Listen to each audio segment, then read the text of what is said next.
The sands of Egypt hold secrets darker than the tombs that pierce them. In the golden age when gods walked among mortals, when the Nile flowed with promises of eternal life, one act of unimaginable brutality would shatter the divine order forever. This is not a story of heroes. This is the chronicle of Set, the god of chaos and storms, whose jealousy burned hotter than the desert sun. The brother who committed the ultimate betrayal.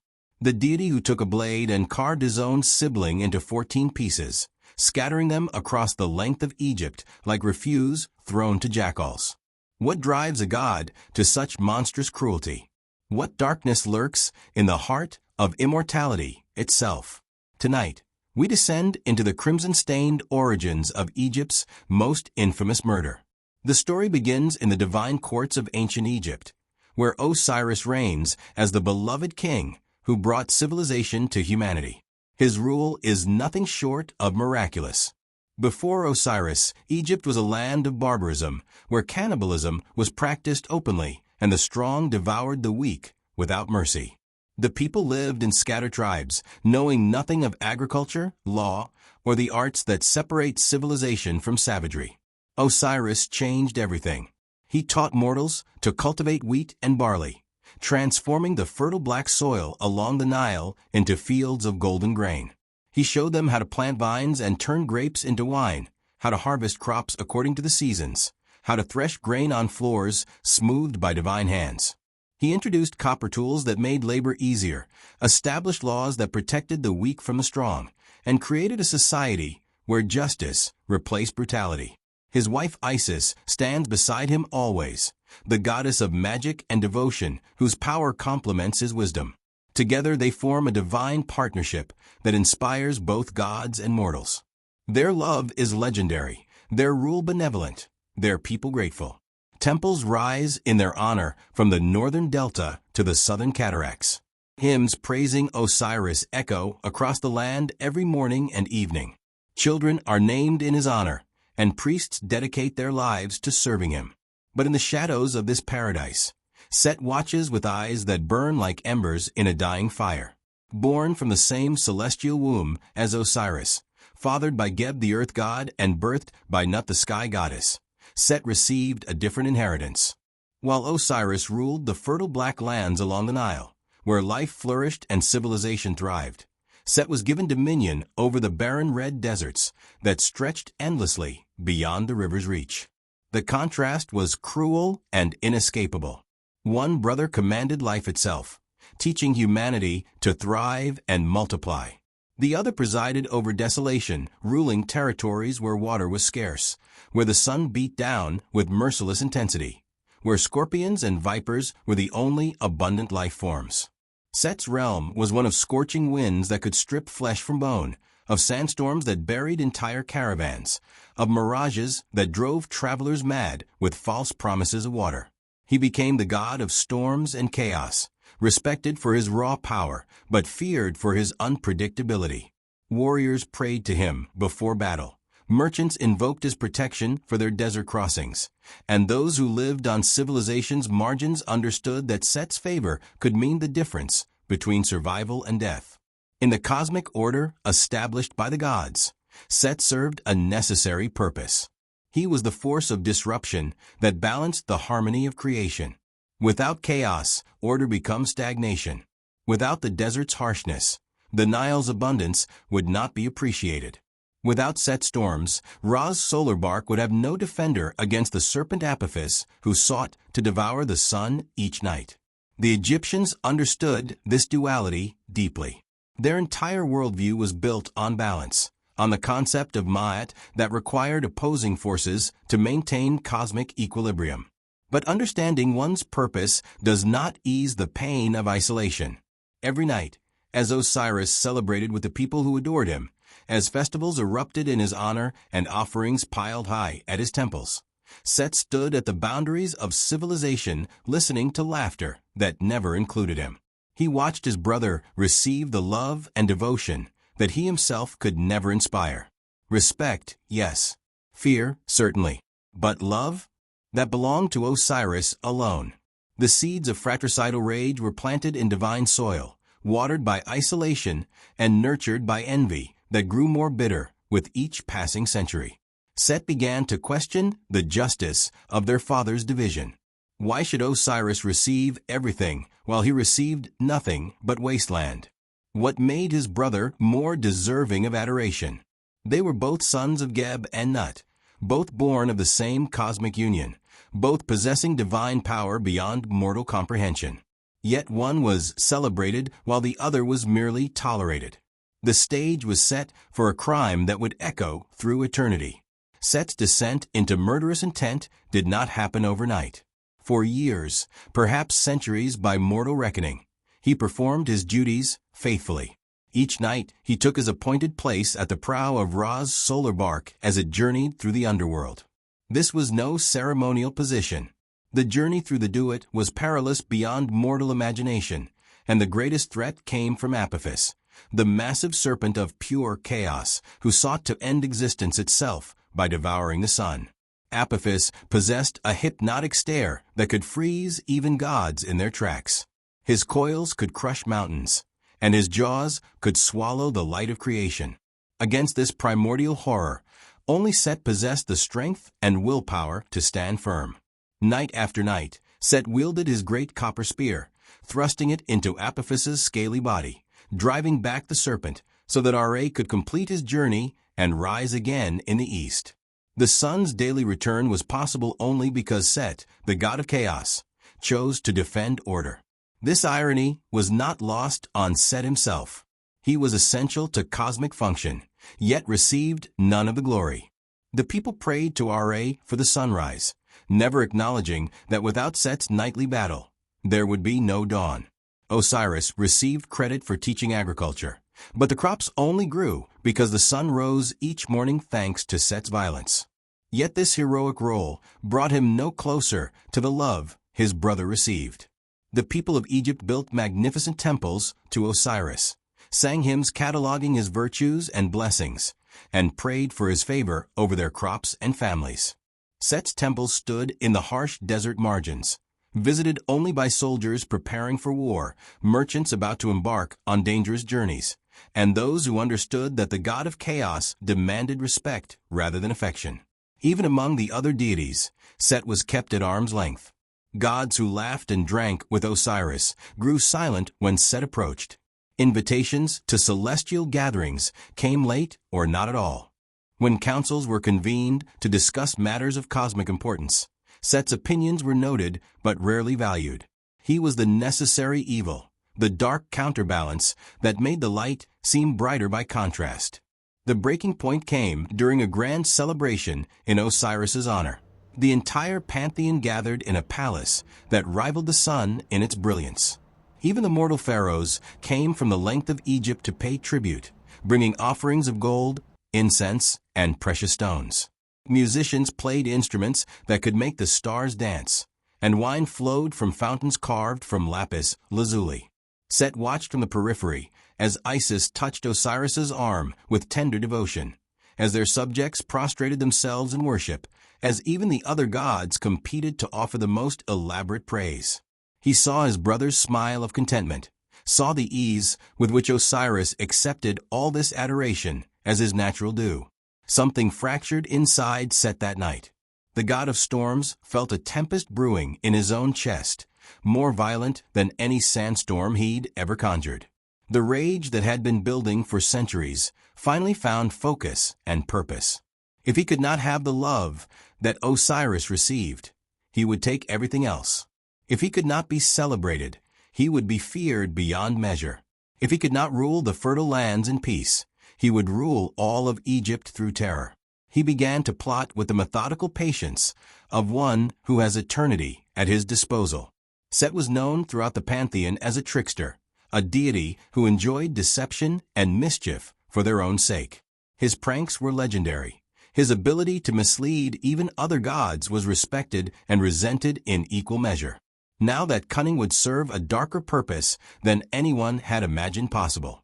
He recruited conspirators from among those who feared Osiris's growing power or resented the perfect order he had established. There were minor deities whose influence had waned under Osiris's harmonious rule, demons who preferred chaos to law, and even a few mortals whose ambitions exceeded their wisdom. Set promised them positions of influence in the new order that would follow Osiris's fall. He dangled visions of power and freedom from the constraints of Ma'at. He painted pictures of a world where the strong would no longer be bound by rules designed to protect the weak. The conspiracy grew in the shadows, feeding on whispers and ancient grudges, becoming more elaborate with each passing moon. The method of murder had to be perfect. Set couldn't simply strike down his brother in open combat. Osiris was too beloved by gods and mortals alike, and such a direct act would turn all of Egypt against him. The other deities would be forced to intervene, possibly destroying Set himself to maintain cosmic justice. No, this required subtlety and misdirection worthy of the god of deception. Set spent months planning every detail. He commissioned a chest, ostensibly as a gift to honor the gods, but in truth designed with sinister precision. The craftsmen he employed were the finest in Egypt, unaware that they were creating an instrument of divine murder. The chest was exquisitely beautiful, adorned with gold leaf and precious stones, inlaid with ebony and ivory in patterns that seemed to shift and change when viewed from different angles.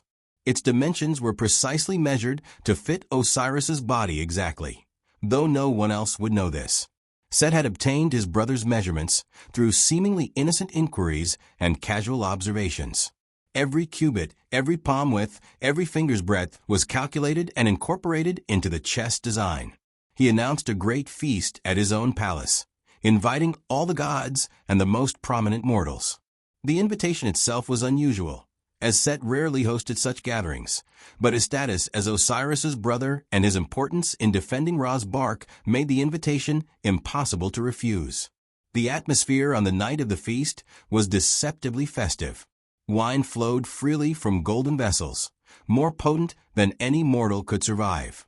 Entertainers performed wonders that blurred the line between magic and artistry. Acrobats defied gravity itself. Dancers moved to music that seemed to emanate from the fabric of reality, and illusionists created spectacles that made even gods gasp in wonder. Set played the role of gracious host to perfection. He laughed at jokes, proposed toasts to Osiris's continued health and prosperity, and seemed more relaxed and jovial than anyone could remember seeing him. Even Isis, whose magical intuition was legendary, sensed nothing amiss. The feast continued for hours, with courses that would have sustained mortal families for months. As the guests grew pleasantly intoxicated and relaxed their divine vigilances, Set made his move. In the midst of the celebration, he unveiled the magnificent chest with great ceremony. Servants carried it into the hall on a platform of carved cedar, setting it down where torchlight made the precious metals gleam with hypnotic beauty. Set proposed a game, his voice carrying easily over the crowd despite his casual tone. Whoever could fit perfectly inside the chest would win it, as a prize. Such a treasure would be worth having, he explained. And what better way to award it than through this amusing challenge? It seemed an innocent diversion, a moment of playful competition among immortals who rarely had opportunities for such simple entertainment. One by one, the guests tried. The war god Manta climbed inside, but found himself too broad in the shoulders. Thoth attempted it, but his ibis-headed form made the fit awkward. Anubis declined to try, stating that his jackal head would never fit comfortably. Some were too tall, their legs extending beyond the chest's length. Others were too broad, unable to close the lid even partially. Laughter rippled through the hall as dignified gods awkwardly tried to squeeze into the ornate box, their divine dignity temporarily forgotten in the spirit of competition. Set encouraged each attempt, making jest of the failures in ways that kept the mood light and playful.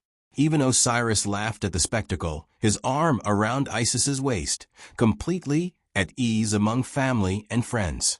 Finally, with carefully manufactured casualness, Set suggested that Osiris himself should try.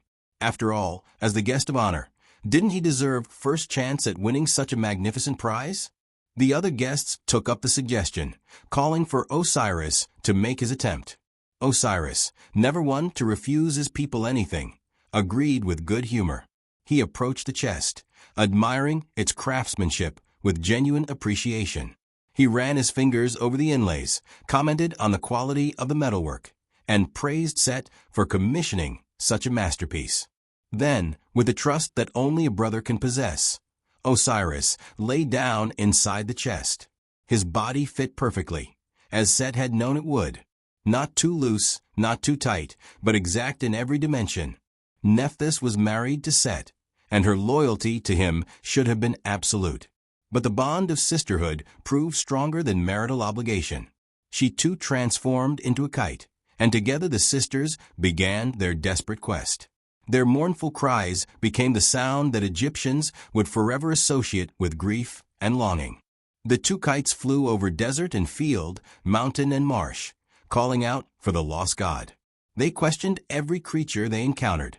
The crocodiles of the Nile, who saw everything that passed through their waters, provided the first clues. They had witnessed the chest being thrown in, had watched it drift northward, could describe its appearance in detail. Birds that migrated across the Mediterranean described seeing a decorated object bobbing on the waves. Dolphins spoke of guiding the chest through dangerous currents.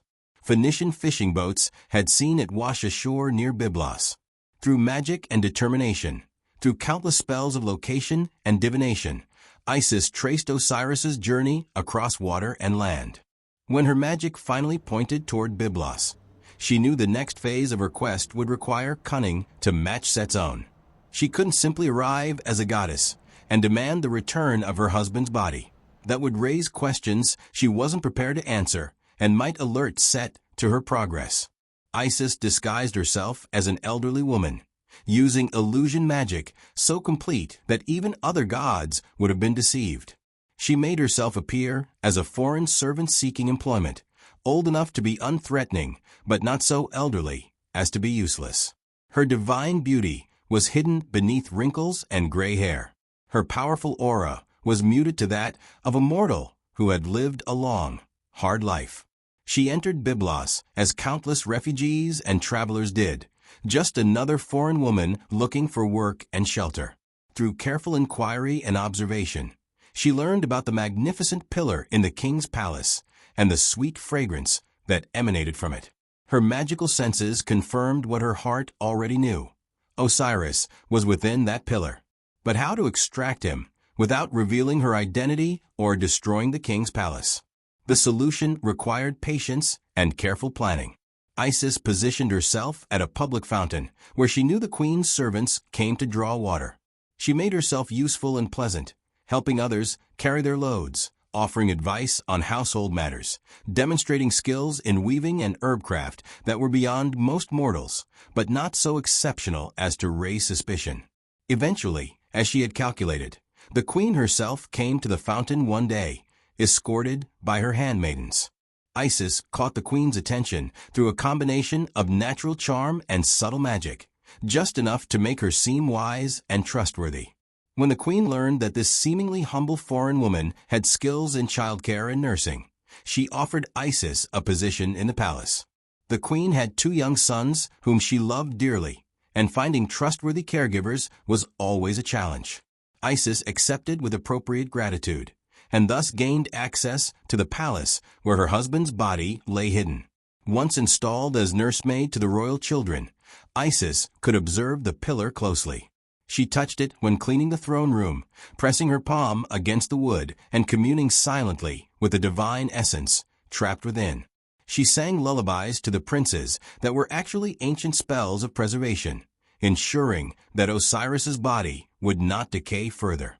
She won the trust and affection of the entire royal household through genuine kindness and exceptional care of the children. Only at night, when the palace slept, did she reveal her true form. She would stand before the pillar in her full divine glory, wings of light spreading from her shoulders, magic crackling around her like visible lightning. She attempted every spell of liberation she knew, testing the wood's resistance, searching for weaknesses in Set's seal. But the combination of the lead seal and the tree's mystical would prove resistant even to her considerable power. She would need more time, more preparation, more knowledge. During her days as nursemaid, Isis performed a ritual so daring that it terrified even her. She decided to grant one of the princes immortality, to burn away his mortality as a gift to the family that unknowingly housed her husband's corpse. Each night, she would place the youngest prince in the throne room's sacred fire, burning away his mortal parts bit by bit while chanting spells of transformation. The child felt no pain, protected by her magic, and each morning he would be returned to his crib healthier and stronger than before, his mortality slowly being replaced with divine essence. But this process required absolute secrecy and could not be interrupted. One night, the queen followed her, suspicious of the nightly rituals.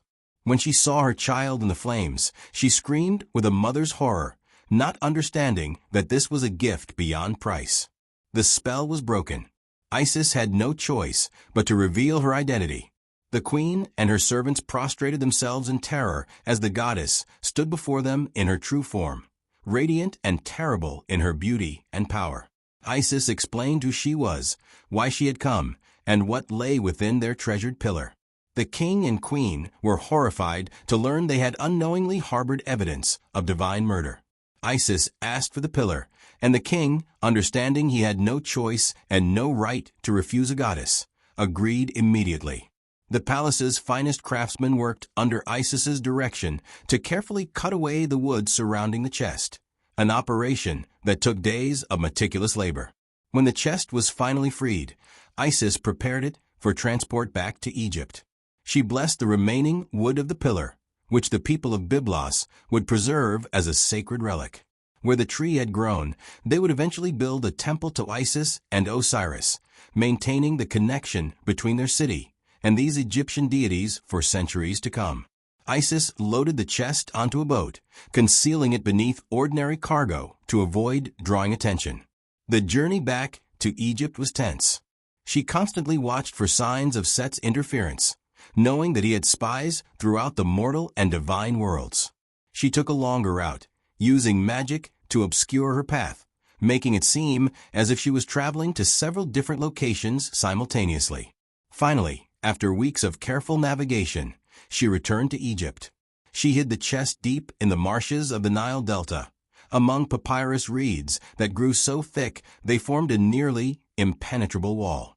This was the same region where the Nile split into countless tributaries before reaching the sea, a maze of waterways where someone could hide for years.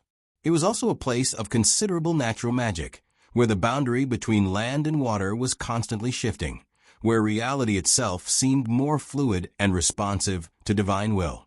Isis established a secret sanctuary within this watery wilderness. She began gathering the materials and knowledge necessary for the most ambitious magical working ever attempted, the resurrection of a god. This would require ingredients gathered from the four corners of Egypt and beyond: lotus flowers that bloomed only at midnight, water from the first cataract of the Nile, sand from the eastern desert where the sun rose, stones from the western desert where it set, tears shed by pure-hearted children, blood from sacred bulls, the petals of flowers that grew nowhere else, resins and unguents whose preparation required months, incantations that could only be spoken under specific alignments of stars, when particular planets occupied particular houses, when the moon reached certain phases. The ritual's complexity was staggering. One mistake, one mispronounced word, one ingredient prepared incorrectly, and the entire working would fail. For days, Isis labored over her husband's corpse, watching for any sign that her magic was taking hold. She opened the chest carefully, using spells to counteract the lead seal's magic. The sight of Osiris's body, perfectly preserved but absolutely motionless, nearly broke her resolve. But she pushed forward, driven by love and determination that transcended even death. She bathed his body in sacred water. She anointed it with oil blessed by Ra himself. She wrapped each limb in linen inscribed with protective spells. She chanted continuously, her voice growing hoarse but never stopping, because silence would break the spell's continuity. Slowly, incrementally, she felt life responding. A finger twitched. An eyelid fluttered. The chest rose and fell with something approaching breath. But Set had spies everywhere. His network of informants included creatures of the desert who carried whispers on the wind, birds whose flight patterns encoded messages, fish in the Nile who reported unusual activities in the waterways, and even shadows that could observe without being observed. Demons loyal to him walked unseen through Egypt, gathering intelligence and reporting back to their master. When word reached Set that Isis had recovered Osiris's body, that she had somehow found it in distant Byblos and brought it back to Egypt, that she was attempting resurrection magic that could undo everything he'd accomplished, a rage unlike anything he'd felt before consumed him. His first murder had been calculated, almost clinical in its execution. He had planned it for months, carried it out with precision, and disposed of the body in a way that should have been permanent. That killing had been about power and jealousy, certainly, but there had been an element of cold rationality to it. This time would be different. This time would be personal. Set assembled a hunting party, ostensibly to track wild game in the Delta marshes, a common activity for Egyptian nobility. But his true prey was far more precious than gazelle or hippopotamus. He took his most trusted followers, those who had helped seal the chest and throw it in the Nile, those whose loyalty had been tested and proven. They moved through the waterways with grim purpose, following trails that Set's magic made visible, guided by the reports of his supernatural spies. When they found Isis's hiding place, when Set saw his brother's body laid out for resurrection, when he recognized the magical preparations that might actually succeed in bringing Osiris back, something inside him snapped completely.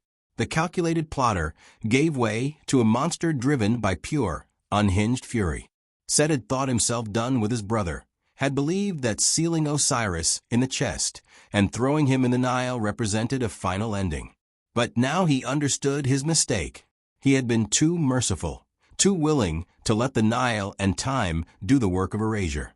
He had left the body intact, and that intactness gave Isis the possibility of resurrection. He would not make that mistake again.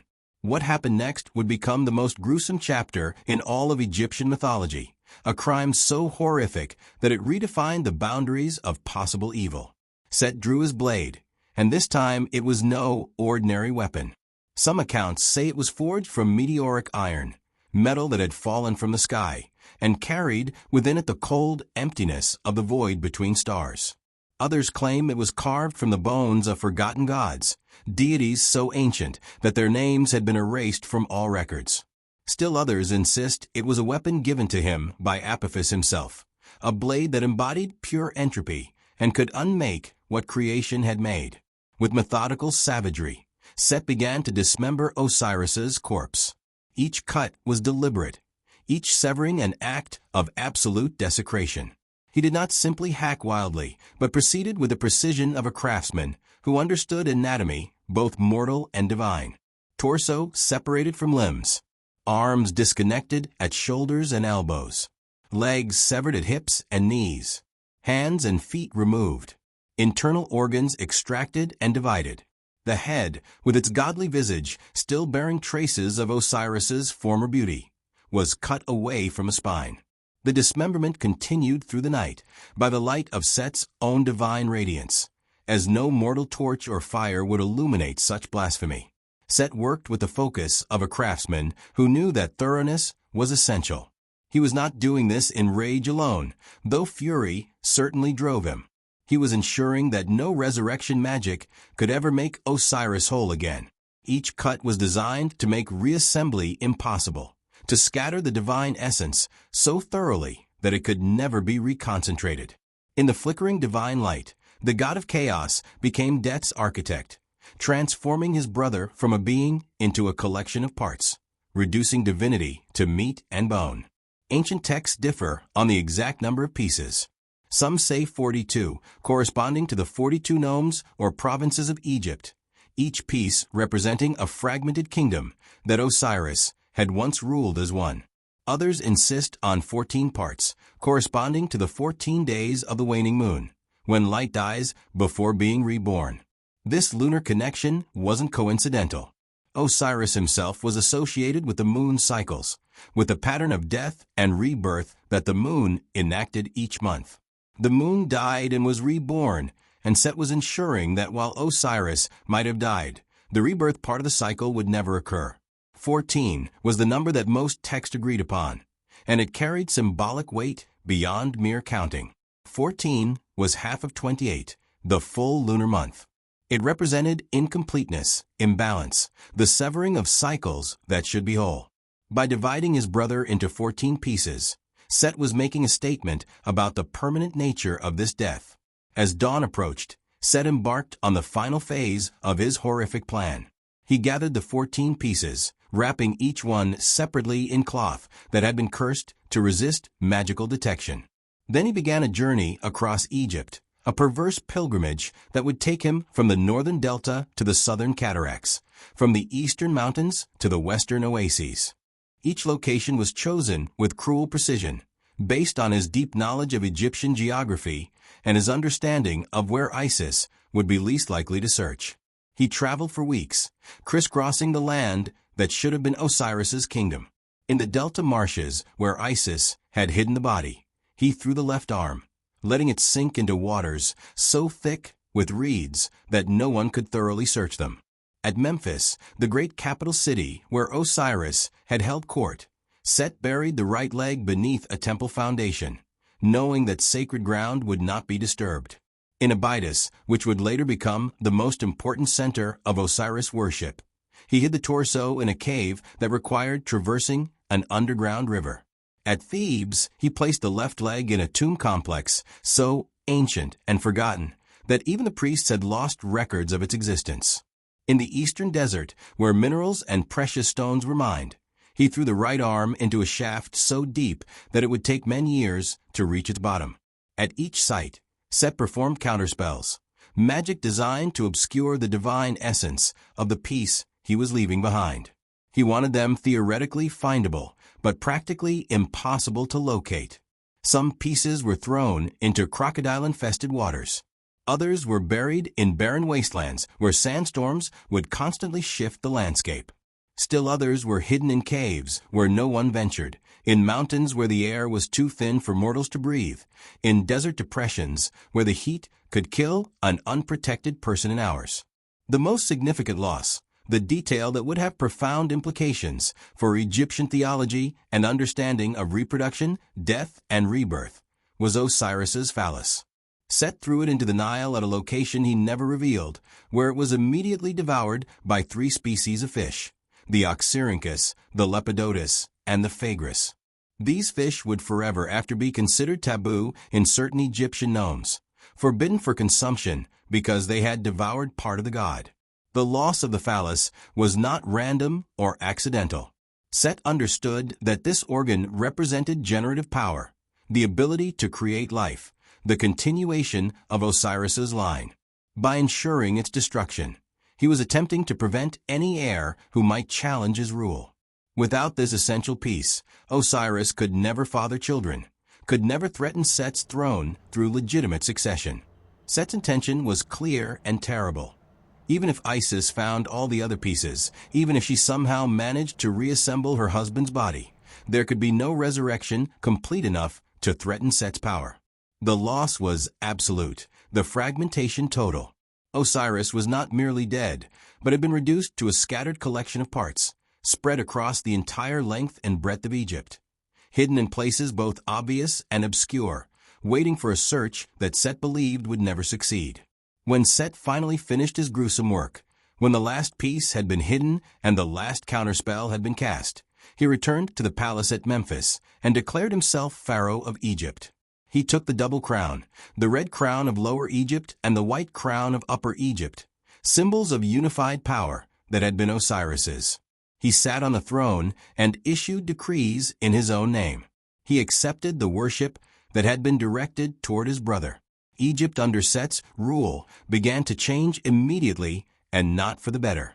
When Isis returned to her hiding place in the marshes, when she found the sanctuary she had so carefully prepared violated and blood-soaked, when she discovered her husband's body missing and the wetlands stained with divine essence that still pulsed with residual magic, Her anguish shook the foundations of heaven and earth more profoundly than any natural disaster.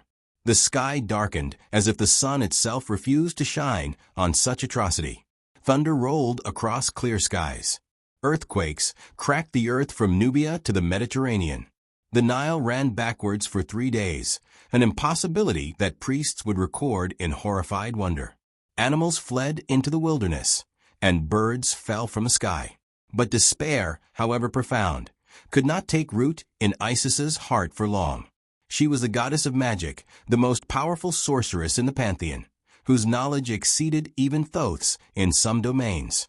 Her love for Osiris transcended death, transcended dismemberment, transcended even the laws of reality that governed both mortal and divine existence. She had brought him back from Byblos. She had nearly succeeded in resurrecting him once. She would succeed again, no matter how impossible the task seemed. She enlisted her sister Nephthys, who, despite being married to Set, despite the danger this posed to her own existence, chose sisterhood and righteousness over loyalty to a husband who had become monstrous. Nephthys knew what Set had done and was horrified. She understood that the balance of Ma'at, the cosmic order that even gods were supposed to uphold, had been violated so thoroughly that the universe itself was at risk. Together, the sisters began the impossible task of recovering Osiris's scattered remains.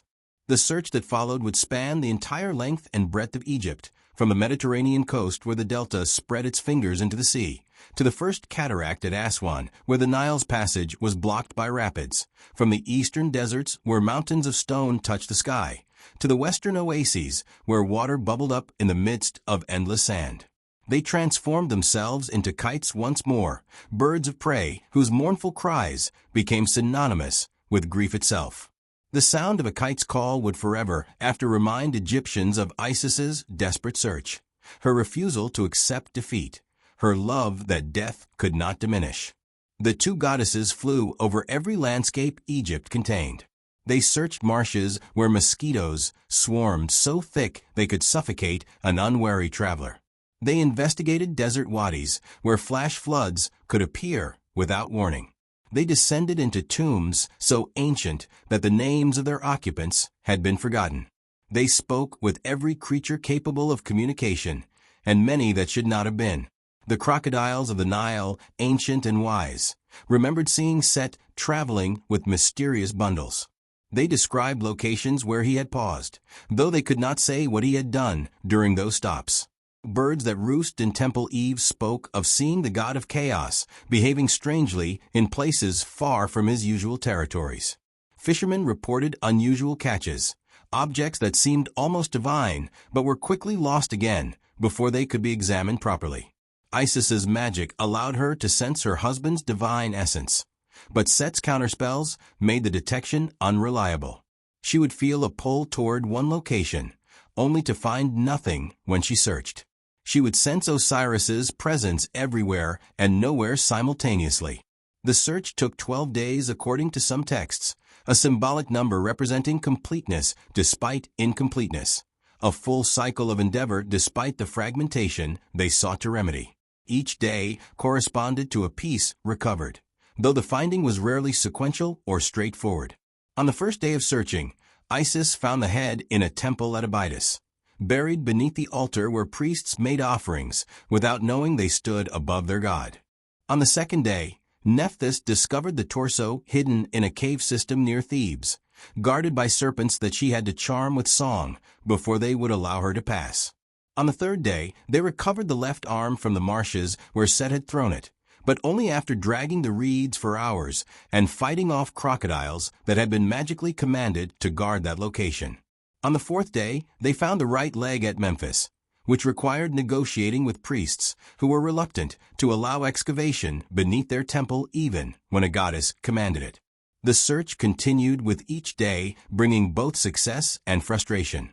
Some pieces were found in the bellies of crocodiles, which had to be captured and cut open. Other parts were buried beneath tons of sand, requiring magic to shift dunes that should have been immovable. Still others were hidden in underwater caves accessible only during specific phases of the moon when the water receded enough to reveal their entrances. Local communities, learning of the goddess's quest, joined the effort. Fishermen dragged their nets through waters where Isis indicated Osiris's essence might linger. Miners excavated shafts that their overseers considered pointless. Desert nomads guided the sisters to locations they would never have found alone, hidden valleys and forgotten wells that existed outside normal maps. The god Anubis, master of embalming and guardian of the dead, joined their quest.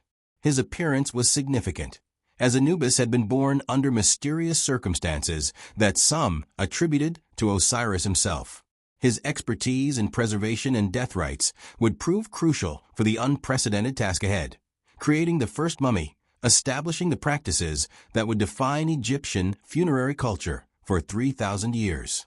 Also accompanying them was Thoth, the ibis-headed god of wisdom and magic, whose knowledge complemented Isis's power. Thoth brought with him scrolls of spells that had never been attempted, formulas for preserving flesh beyond decay, incantations for binding soul to body even when the body was incomplete. His role would be to document everything, to ensure that the knowledge gained from this unprecedented working would be preserved for future generations. As the pieces were recovered, Isis faced a heartbreaking reality that she had feared from the beginning. The phallus was truly lost, consumed by the Nile's fish and waters, whose exact location Set would never reveal.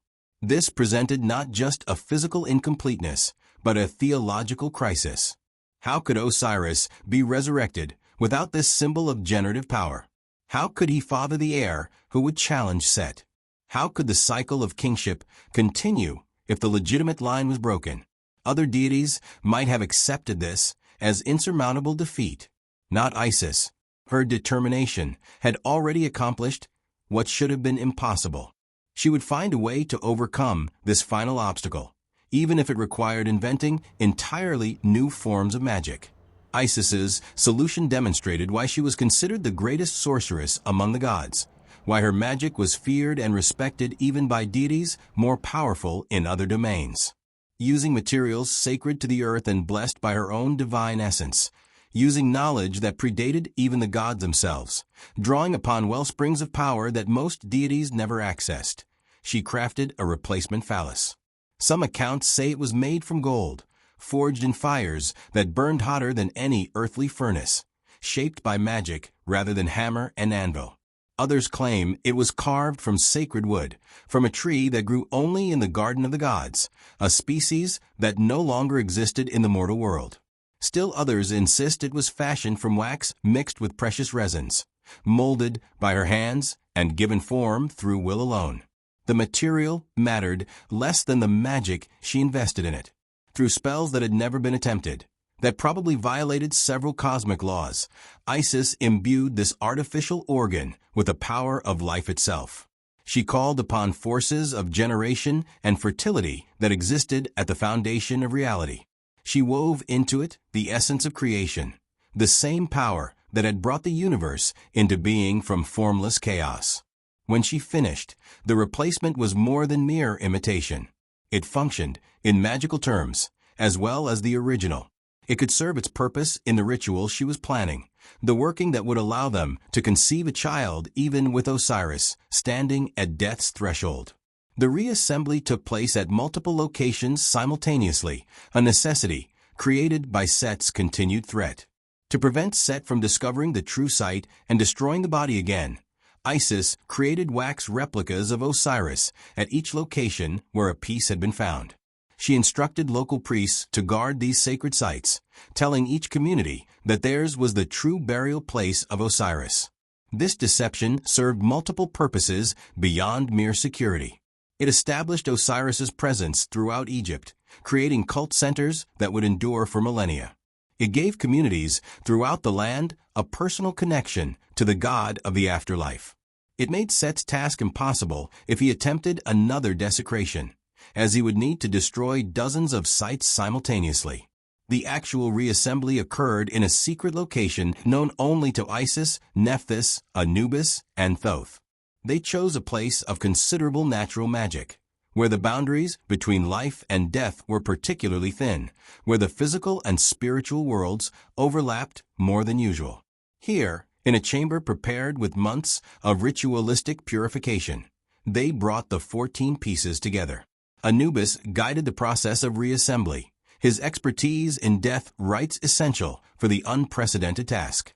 This was no simple matter of placing parts adjacent to each other. Each piece had to be properly positioned, aligned not just physically but spiritually.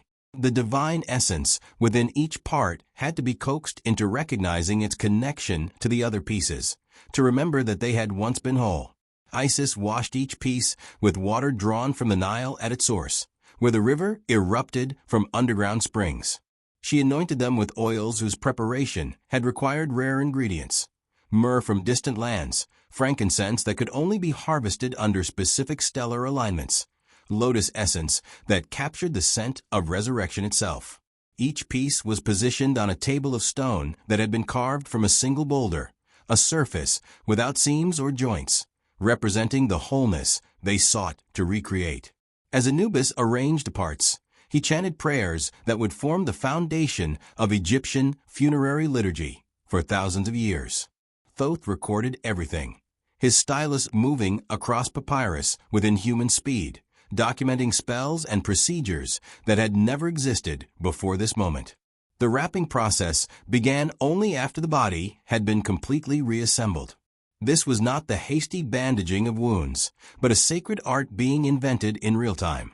Linen strips had been prepared through months of ritual purification, washed in sacred water, dried in purifying smoke, blessed by every deity willing to contribute their power to this working. Each strip was inscribed with spells in ink made from crushed lapis lazuli mixed with gold dust, and the tears Isis had shed during her search. As Anubis wrapped each limb, each section of torso, he spoke the spells aloud while Thoth recorded them.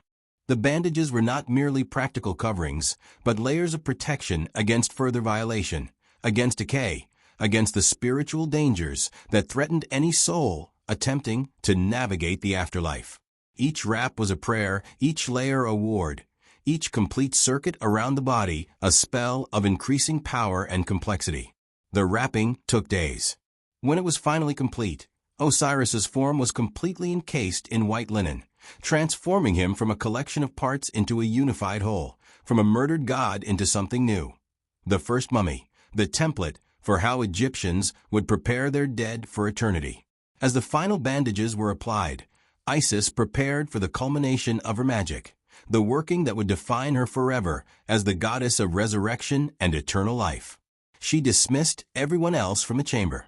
What would happen next required absolute privacy, a moment of intimacy between husband and wife that no other eyes should witness. She transformed into a kite once more, not merely taking the bird's shape, but becoming it completely, wings spreading to reveal feathers that gleamed with otherworldly light. She hovered over her husband's mummified form, her wings beating in a rhythm that had no correspondence in nature, a pattern that was pure magic given physical expression.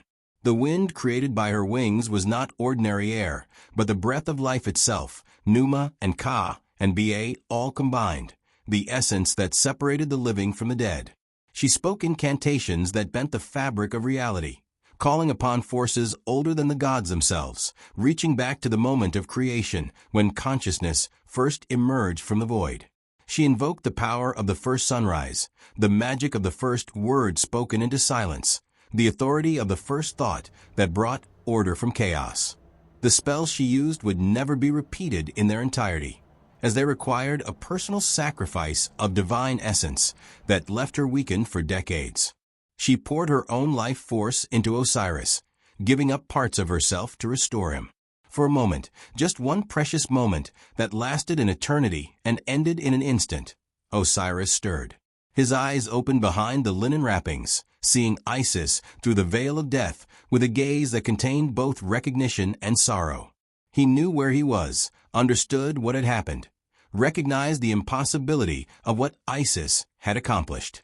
He knew also that this moment was temporary, that the damage Set had inflicted was too severe for permanent resurrection, that he existed now in a state between life and death that could not be sustained in the mortal world. But one moment was all they needed. In that miraculous instant of resurrection, Husband and wife conceived a child through a union that was as much magical as physical, a joining of essences that transcended normal reproduction. Horus, the falcon-headed god who would become the avenger of his father and the rightful heir to Egypt's throne, was conceived through an act of magic that defied death itself, that spit in the face of Set's attempted destruction, that proved love could overcome even fratricide and dismemberment. The moment passed. Osiris's eyes closed again, and his body became still. But the stillness was different now. It was not the emptiness of death, but the quiet of one who waits, who exists in a state between worlds, who has become something new rather than simply ceasing to be something old. Isis knew immediately that she was pregnant. She felt the new life taking form within her, divine essence combining with her own in ways that had never happened before. She had given Osiris something precious: continuity, legacy, revenge incarnate. Their son would be born with a destiny written in the fabric of creation itself. But she also knew that Osiris could not remain in the land of the living. The trauma of dismemberment and the incomplete nature of his resurrection meant he existed in a liminal state, neither fully alive nor completely dead. The world of mortals could no longer contain him.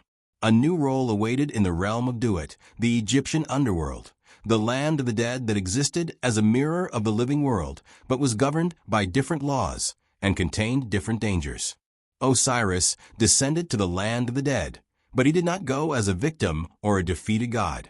He arrived as a conqueror, as one who had experienced death and overcome it, who understood mortality from the inside in ways no other deity could. He transformed the afterlife from a shadowy realm of uncertain terrors into a place of judgment and potential transcendence. He established himself as the supreme judge of souls, the deity who would determine who deserved eternal life and who would face the second death, complete annihilation of consciousness itself. Before Osiris's arrival, the afterlife had been a dim reflection of existence, a place where shadows of the dead wandered without purpose or hope. Osiris brought structure, justice, and most importantly, hope. He established the Hall of Two Truths, a cosmic courtroom where every soul would be judged. The rituals he created would become central to Egyptian religion, shaping their understanding of morality and accountability. The weighing of the heart ceremony became the most important moment in any Egyptian's afterlife. Anubis, continuing his role from the resurrection, would place the deceased's heart on a scale. On the other side was the feather of Ma'at, representing truth, justice, and cosmic order. The heart contained all the deeds of the deceased's life, every act of kindness or cruelty, every truth spoken or lie told, every moment of courage or cowardice. If the heart, heavy with sin and wrongdoing, outweighed the feather, the balance would tip and doom would follow. Ammit, the devourer, waited beside the scales. This demon was a composite horror: the head of a crocodile, the forepart of a leopard, the hindquarters of a hippopotamus. She represented the three most dangerous animals in Egypt combined into one nightmare form. She would consume the hearts of the unworthy, and their souls would experience the second death, extinction so complete that not even memory would remain. But if the heart balanced with the feather, if the deceased had lived according to Ma'at, if their deeds had been righteous more often than wicked, Osiris would grant them passage to the field of reeds, also known as Aru. This eternal paradise was not a place of clouds and harps, but a perfected version of Egypt itself. There were fields to work, but the labor was easy and the harvest always abundant. There were rivers to fish and hunt beside, but the catch was always plentiful. Families reunited, and the dead could visit the living in dreams. It was eternal life in the most literal sense, existence that would never end as long as the cosmos itself endured. This transformation of the afterlife was Osiris's ultimate triumph over Set. The god of chaos had sought to destroy his brother completely, to erase him from existence, to make it as if Osiris had never been. Instead, Set had inadvertently elevated Osiris to an even more powerful position than he had held as king of the living. Now every Egyptian who died would face Osiris. Every funeral was conducted in his name. Every mummy prepared for burial was a ritual reenactment of what Isis did for her husband. Every tomb painting showed Osiris in his role as judge and lord of eternity. Set's act of violence became the foundation for Egypt's entire funerary culture and their sophisticated understanding of death and resurrection.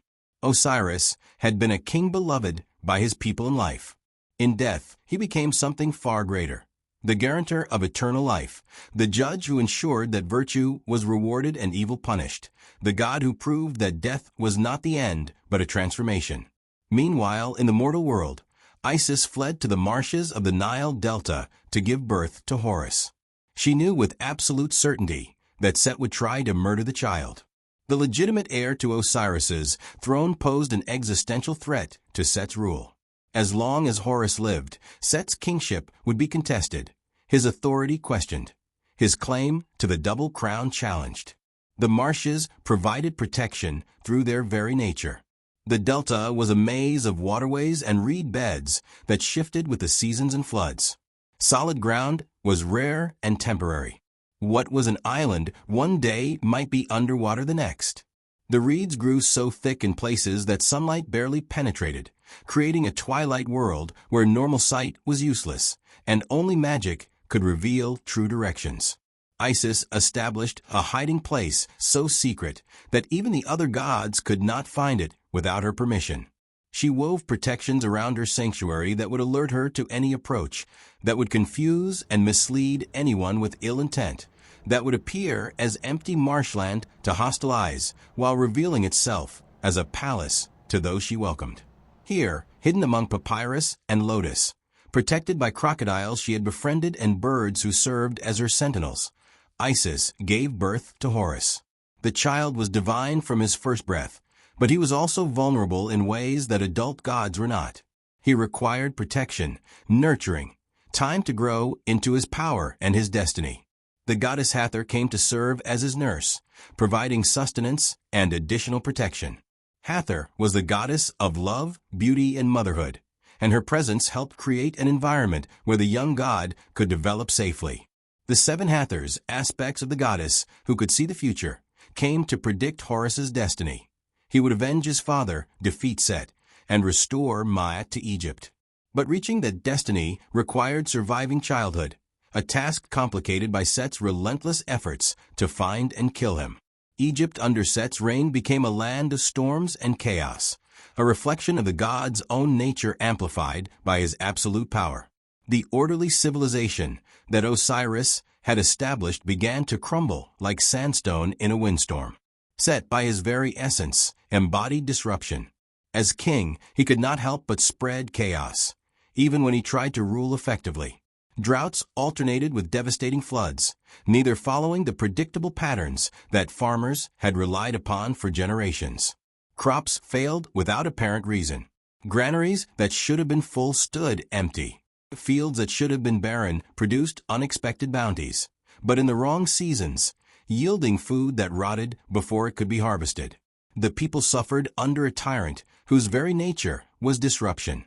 Villages fought with each other over water rights that had been settled for centuries. Trade routes became dangerous as bandits multiplied and Set soldiers, reflecting their masters' chaotic nature, were as likely to rob merchants as protect them. The cosmic balance, Maat, had been shattered, and only through the restoration of rightful rule could it be repaired. The gods themselves were divided. Some supported Set, either from fear or from belief that his strength was what Egypt needed in uncertain times. Others quietly supported the absent Horus, the rightful heir who waited in the marshes, growing stronger with each passing year. Still others remained neutral, waiting to see how the cosmic drama would resolve before committing themselves. When Horus came of age, when he had grown from vulnerable infant to powerful young god, when Isis had taught him all the magic she knew and trained him in the arts of war and kingship, he emerged from the marshes. His appearance was dramatic and unmistakable. He had the body of a powerful man, but the head of a falcon, fierce and sharp-eyed. A predator's visage that struck fear into the hearts of Set's followers. He wore the symbols of rightful kingship and carried weapons blessed by every god who supported his claim. He challenged his uncle for the throne in front of the Council of Gods, the Ennead, who served as cosmic judges and arbiters. What followed was not a simple battle, but a series of contests, conflicts, and legal proceedings that lasted 80 years according to some texts. This was not merely a physical contest, but a struggle that encompassed every domain: military prowess, magical ability, wisdom, legal argumentation, and popular support. Set fought ferociously, knowing that defeat meant more than losing power. It meant cosmic judgment for the murder of Osiris. It meant being held accountable for crimes that even gods found horrifying. It meant facing the reality that his entire rule had been built on fratricide and sustained by continued violence. The contests between Horus and Set became legendary. They fought as hippopotamuses in the Nile, each trying to remain submerged longer than the other, a test of endurance that lasted for months. They competed in boat races, but Set secretly crafted his boat from stone to make it heavier and more powerful, a deception that was eventually discovered and punished. They battled with spears and swords, with their combat shaking the earth and sending mortals fleeing for shelter. They engaged in contests of sexual domination, each trying to humiliate the other, episodes that later scribes found too controversial to record in detail. They argued their cases before the divine council repeatedly, with Set claiming right of possession and strength, while Horus claimed right of legitimate succession and justice. The gods themselves were divided and changed their positions multiple times as new arguments were presented and new evidence came to light. Set's strength and his role in defending Ra's solar bark gave him legitimate claims to power. But Horus's legitimacy as Osiris's son and the obvious injustice of Set's original crime made a powerful counter-argument. Some gods worried that overthrowing Set would establish a dangerous precedent, suggesting that might did not make right, that the strong could be held accountable by the weak. Others argued that failing to punish Set would mean abandoning Ma'at entirely, allowing chaos to reign permanently, destroying the cosmic order that separated civilization from barbarism. Throughout the 80 years of conflict, Egypt suffered. The people longed for resolution, for a return to the stable prosperity they had known under Osiris. They prayed to both gods, hedging their bets, not knowing which would ultimately prevail. Temples were dedicated to both Horus and Set, often in the same cities, sometimes on adjacent plots of land. Eventually, the gods ruled in Horus's favor. The decision was not unanimous, and it required the intervention of Osiris himself, who sent a message from the underworld reminding the gods that justice must ultimately prevail over strength, that Ma'at demanded the restoration of rightful succession, that the murder of Osiris could not be allowed to stand as the foundation of divine kingship. Horus was crowned as the rightful pharaoh of Egypt, receiving the double crown that combined the white crown of Upper Egypt and the red crown of Lower Egypt. The coronation ceremony was attended by all the gods, and even Set was forced to acknowledge Horus's victory, though his submission was grudging and incomplete.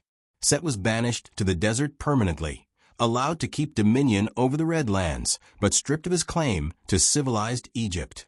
He would remain the god of storms and chaos, of foreigners and disorder, but never again would he rule the Black Lands beside the Nile.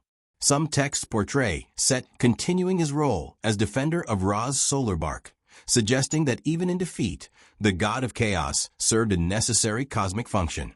The battles against Apophis required Set's unique strength and his willingness to embrace violence that other gods found distasteful. In this way, Set remained essential to cosmic function, even as he was excluded from earthly rule. The relationship between Horus and Set became emblematic of the Egyptian understanding of balance. They were not simply good and evil, but order and chaos, both necessary for the cosmos to function. Too much order led to stagnation. Too much chaos led to destruction. The ideal state was the balance between them, the tension that Ma'at represented. Osiris's murder had lasting consequences for Egyptian theology that extended far beyond the immediate story. The concept of death as a transition rather than an ending, the importance of proper burial and mummification, the belief in judgment and accountability in the afterlife, the idea that virtue would be rewarded and wickedness punished beyond the grave. All of these stemmed from this primal act of violence and the resurrection that followed. The 14 pieces that Set scattered became associated with 14 specific locations across Egypt, each of which established a cult center claiming to possess part of Osiris's body. Abydos claimed his head and became the most important pilgrimage site in Egypt, where every person hoped to be buried or at least have a monument erected. Osiris claimed his backbone, the Djed pillar that became one of the most important symbols in Egyptian iconography. Memphis, Thebes, Dendera, and a dozen other cities each claimed pieces, each developing elaborate mythologies explaining why their location was particularly sacred. The phallus that was lost to the fish became the subject of its own theological speculation. Some texts suggest that Isis created multiple golden phalli and distributed them to temples throughout Egypt, allowing Osiris's generative power to be present everywhere simultaneously. Others claim that the fish who devoured it became sacred, representing transformation and the cycle of life consuming death.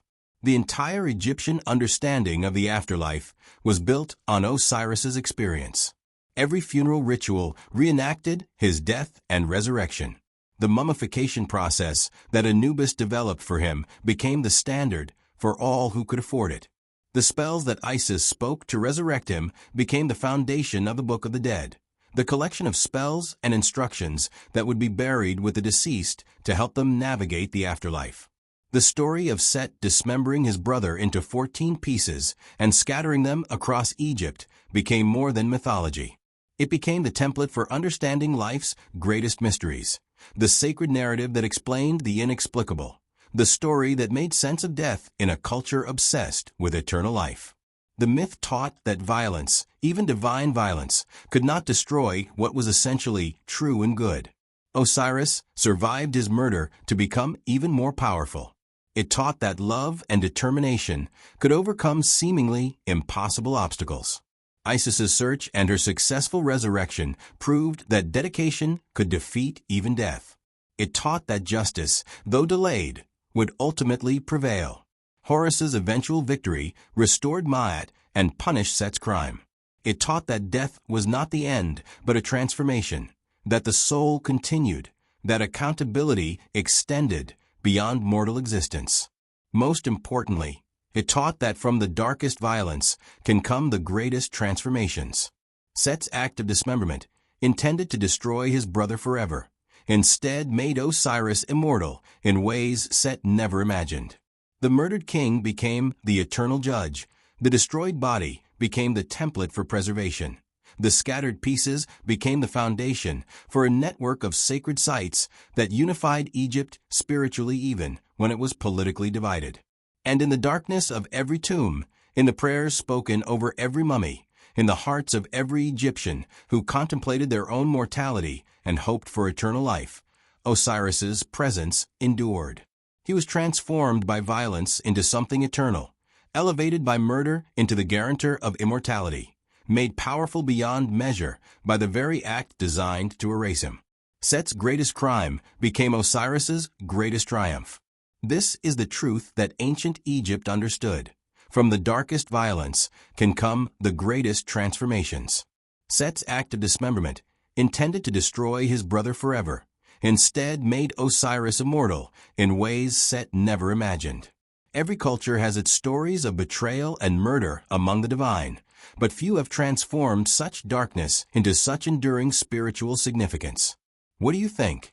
Could Set have imagined that his crime would elevate rather than erase his brother? Does the story reveal something profound about the nature of resurrection and transformation? Share your thoughts in the comments below. If this journey into ancient Egypt's darkest mythology moved you, hit that subscribe button. Our next story will take us even deeper into the mysteries of gods who loved, hated, and destroyed with equal passion. The ancient world still has secrets to share, and we're just beginning to uncover them.